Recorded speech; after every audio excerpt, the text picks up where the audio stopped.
From London West. Thank you, Speaker. My question is to the Premier. Last month, more than 100 people attended a hydro town hall in my riding of London West. They shared the anxiety they felt every time they opened their hydro bills. They shared their fears for the future of their children and grandchildren because of the $40 billion hydro debt the Liberals are passing along. Many at the town hall, like Steve Everett and his wife, were seniors living on fixed incomes who have been hit hard by soaring hydro bills.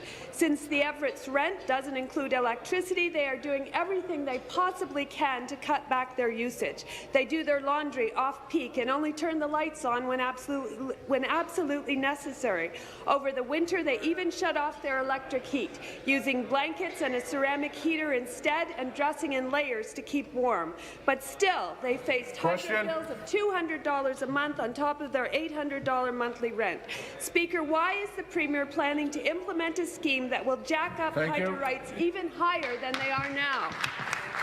Mr. Speaker, I hope that the member in her town hall had the opportunity to tell this family particularly about the fact that they will see their electricity bill come down on average of 25%, Mr. Speaker, if the legislation passes. I hope that she also had the opportunity to make sure that they are signed up for the Ontario Electricity Support Program, Mr. Speaker, so that they would be able to benefit from a further reduction, Mr. Speaker. And, Mr. Speaker, I hope that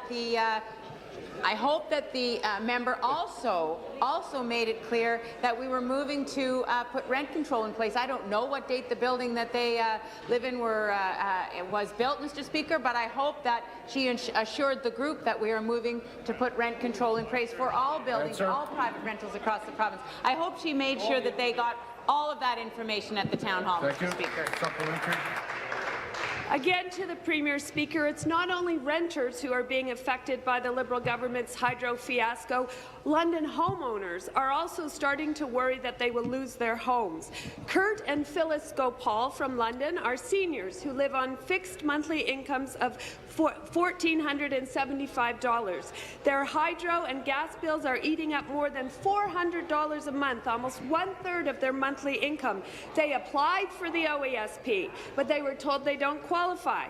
They are worried that skyrocketing energy bills will make it impossible for them to afford their bills and force them to have to give up their home. Durham. Speaker, instead of a $40 billion borrowing scheme that will cause hydro bills to soar, will the Premier listen to the concerns raised by Londoners? Will she reverse the privatization of Hydro One and bring down hydro rates once and for all?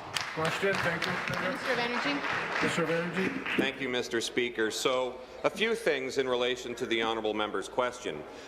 If passed, the Ontario Fair Hydro Plan, Mr. Speaker, will reduce that seniors couple bill by 25%, Mr. Speaker. Good. One of the other things that the Ontario Fair Hydro Plan does, Mr. Speaker, is it enhanced the Ontario Electricity Support Program so more people can qualify for that program. Right now, Mr. Speaker, 192,000 families qualify for this program. We want more families on this, specifically seniors. They can see another $580 reduced, Mr. Speaker, on top of their bill when it comes to the 25%. That's significant, Mr. Speaker, when you put those two together.